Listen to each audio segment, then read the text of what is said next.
There's nothing I love more than playing video games about a goose terrorizing society while being away from said society.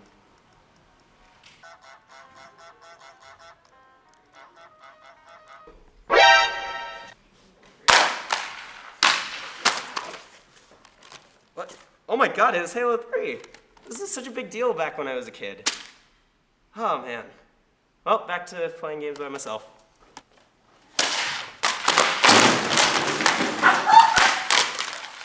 Okay, calm down, I get it!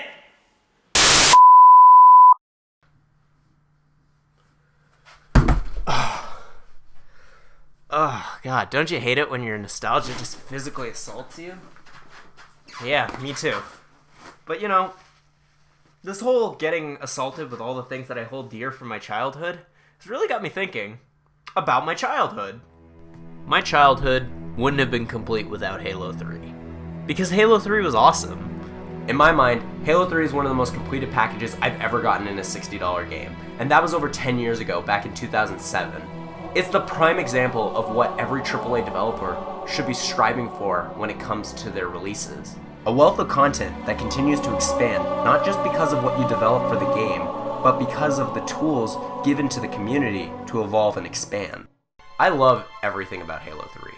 In my mind, it's almost flawless. Except for Cortana. I hate that mission with every essence of my fucking being. It hurt me so much playing it on Legendary. And I think I just gave a whole bunch of you guys PTSD flashbacks of it.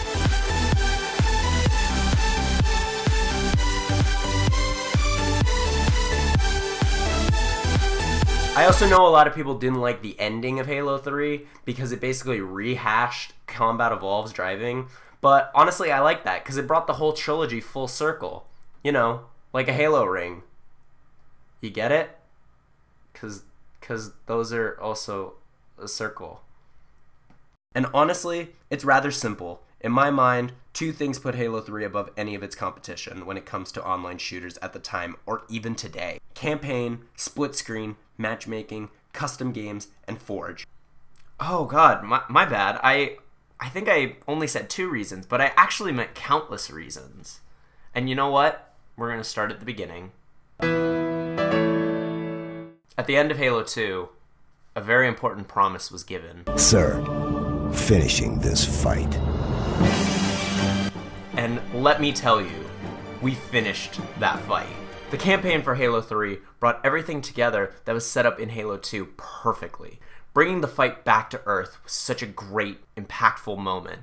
The civil war between the elites and the brutes, stopping the flood, and like the tagline says, just finishing that fight. And you know what? I think the intro cutscene set it up perfectly for what was to come. But you had something they didn't. Something no one saw but me. Can you guess? Luck.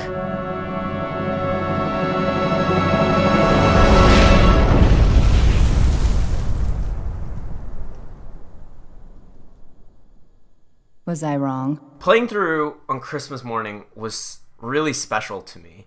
And not just because I got the game or I got an Xbox 360. Those were cool. It was special for a different reason. As the younger brother, I of course was going to be forced to play Player 2. But Halo 3 was just a little different. Instead of playing as another fucking random-ass Master Chief, I got to be an actual character. I got to be the Arbiter. It's such a little thing in the grand scheme of everything that Halo 3 had to offer. But it was important to me, you know? Having my own character to play, it was something special and really helped emphasize my love for that campaign. Just, it's one of the many things that I think about. And, you know, despite me being a sad child, easy to impress, trying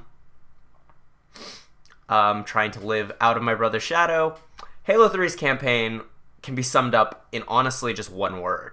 It was epic. Everything I loved about the previous Halo games were in Halo 3, but just turned up to 11. Driving levels, a great story. One of the things I really appreciated about this story was that... Hello? Oh, okay. Let's try this. Let's... driving levels, a really great story, and one thing I really appreciated about the story was they decided to make it just a little less convoluted and overly complex, but still had those moments where you could find that in the game, but they kept it simple. And as a stupid 8-year-old at the time, I really appreciated that. But, I mean, the story itself was still very great, but the gunplay was polished as ever, and what you'd come to expect from the series at this point. Also, just throughout the campaign, there were these different story experiences that I just never expected that I wanted. I never knew that I would have wanted to team up with the Flood to stop the Covenant, but it led to such an iconic moment that I couldn't see Halo 3 the same after that. And how could we forget the amazing score by Marty O'Donnell?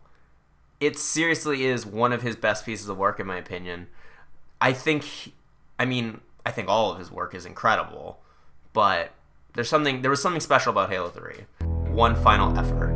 That song just gets me hyped to no end, and every time I hear it, I just think I can fucking conquer the world now. And for a long time, it really seemed like Halo 3 was going to be the end of Master Chief's story, and I'm almost positive Bungie believed that too. And so you could see their heart and soul being put into it about finishing this story with a conclusion that would both satisfy everyone. I mean, it satisfied me. I didn't need Halo 4. I don't think anyone needed Halo 4. It gave a little bit of optimism that maybe there might be a new adventure for Cortana and Master Chief out there. But was that a promise or a threat? Overall, I mean, just Halo 3 was a gold standard when it comes to just first-person shooter campaigns. If you bought it just to finish the fight, you would have been satisfied regardless, if you didn't touch any of the other features. And I don't think many other shooters in recent memory have delivered such great experiences. I mean, only like Titanfall 2 and Doom are ones that I can come to mind, honestly. And I think that really says something about how special Halo 3 was. So let's just say now you finished the fight, and you're satisfied with it, and you had a fantastic time, because obviously you would. What do you do next? Well, you get called a piece of shit by multiple strangers online for the course of your entire childhood. This is multiplayer.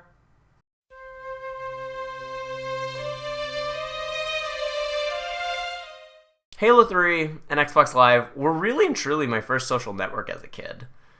And after getting my Xbox and the game in 2007, I was 8 years old at the time, and I was extremely impressionable too, and I had no idea what I was doing. Getting my dad to sign me up for that Xbox Live Gold trial was probably a big mistake at the time, but neither of us knew what we were doing. Sorry, Dad. Sorry it turned out like this. I mean, it's like getting thrown into the Atlantic Ocean while wearing concrete shoes. It's not going to be easy to stay afloat. And being 8 years old, it was a bullying dystopia for me. I mean, any word I would say would immediately get responded with, "Shut the fuck up, you dumbass, stupid 12-year-old," which, I mean, they were giving me more credit than it was worth. They thought I was 12, not 8. Also would get met with a lot of horny teenagers who probably have never heard a girl speak in their entire life. Yeah, those were weird times. I mean, it wasn't all bad, though. I learned not to take any shit from anyone, and you really meet a lot of interesting characters while playing Capture the Flag on soundtrack. Sandtrap! Fuck! You are incapable. You are incapable of doing anything in your life. You fucking idiot. Okay. Really and truly, it wasn't all bad. I mean, I learned not to take any shit from anyone, and I think that I'm a more creative person when it comes to insulting people. You never forget the shit that you hear while playing Capture the Flag on Sandtrap. I met a lot of really interesting characters. There was this one guy who literally had the deepest voice I think I've ever heard tell me he was going to replace my spine with a fish and watch it flop around inside me. What does that even mean? How do you think of something like that? It's been like 12 years since that happened, and I'm still thinking about it. I just want to know. But really and truly, when it came to the multiplayer of Halo 3, I don't think it was any one of the features that made it as special and impactful. I think it was just them all being together, working with each other, that really did it, I would say. I mean, going from matchmaking where you're trying to be the best pro MLG player to then getting an invite by someone who you played like 3 games ago so you can play Infection, and then boom, it's been 7 hours and you've drunk all of your Mountain Dew gamer fuel and your mom is telling you that it's time to go to bed, but you say that you can't pause it, you just want 20 more minutes. Please, Mom? Yeah, I was one of those kids. But I gotta say that my fondest memories really do come from the custom games. Matchmaking was amazing, and I had so much fun trying to be as good as I can, and only getting to the point where I just realized that I fucking sucked, and I wasn't actually good at the game, but it was all about the custom games. And when the Heroic Map Pack came out and Foundry was added, it opened up all of the possibilities for Forge to have the most fun. I think, realistically, I spent the most hours on Foundry. There was this one map, and it was called Garbage Disposal. And so it was an Infection mode where a bunch of people were at the end of a tube. And there was a guy on the other end of the tube with a bunch of grav lifts. And so what his job was he was to fling garbage, like just random physics objects, down the tube and try to kill people. He could send cars, he could send soccer balls, he could send traffic cones. Traffic cones were always deadliest motherfuckers. And they were just trying to kill him. They were just trying to kill everyone at the end of the tube. And it was just so much fun. And it was such a weird, creative game mode that I don't think could be replicated in any other game. Maybe it could, but it just wouldn't be the same as it was in Halo 3. And maybe that's my nostalgia talking. Forge and the custom games just gave so many opportunities to make whatever you wanted. And it's only a little exaggerated, to be honest. Like, there were so many possibilities that you really could make whatever you wanted. There was role-playing. You could play Jenga. There were so many options. And, man, it's just so cool to think about. This was 10 years ago, and you really still don't see that in a lot of multiplayer games. And not every multiplayer game needs it. But sure, it'd be nice to have more options. There was one feature in Halo 3 that made this all possible, and it was the file sharing. As long as a player had a hard drive connected to their Xbox, they could send and download screenshots and maps and theater mode clips and game modes, and I probably said that twice, but that's okay, because it just continued to fuel this community of just trying to make and share cool shit.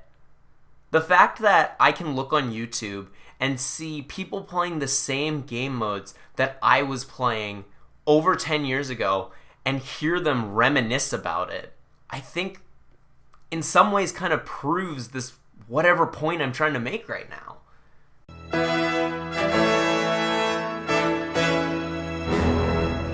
I guess the point that I'm trying to make here is that Halo 3 was special to me. And it was special to a lot of people. And I don't know if I did that super elegantly, but it really shaped my taste in games, in entertainment, and honestly in some ways of who I am as a person. No wonder I turned out so fucked up. Beside the point, we did get good Halo games since then, with ODST and Reach, but they just weren't the same. And after Bungie was finished with Halo and they decided to go make Destiny, I think for a long time 343 didn't exactly understand what made Halo as special as it was. I can't say that they did a bad job, they just didn't make it special. Halo 4 is not a bad game. It has a really good campaign and a really emotionally rich story. I never played Halo 5, so I don't have an opinion on it. But it does kind of hurt that they left a lot of the roots to the franchise. They didn't really focus on the arena shooter aspect of it, which I think is one of the most important but understated parts about Halo.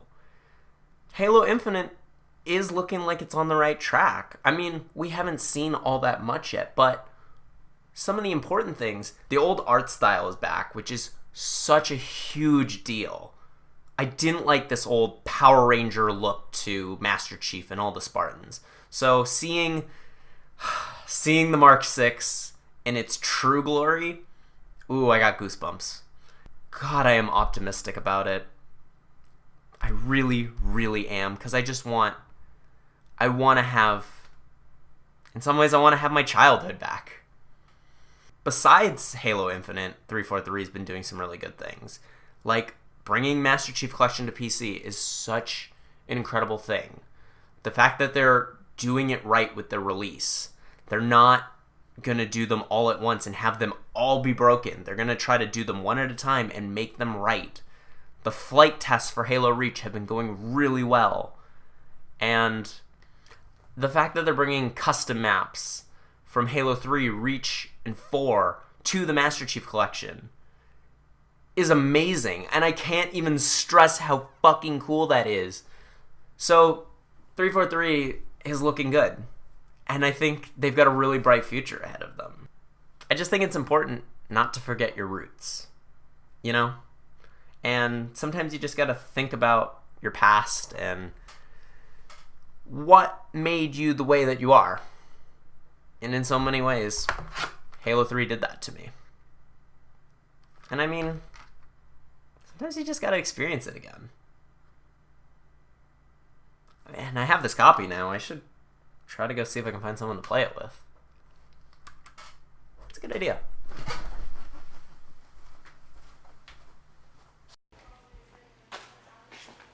Hey, I got this game here. You wanna go and hang out and play it? No. Is it dessert? God damn it.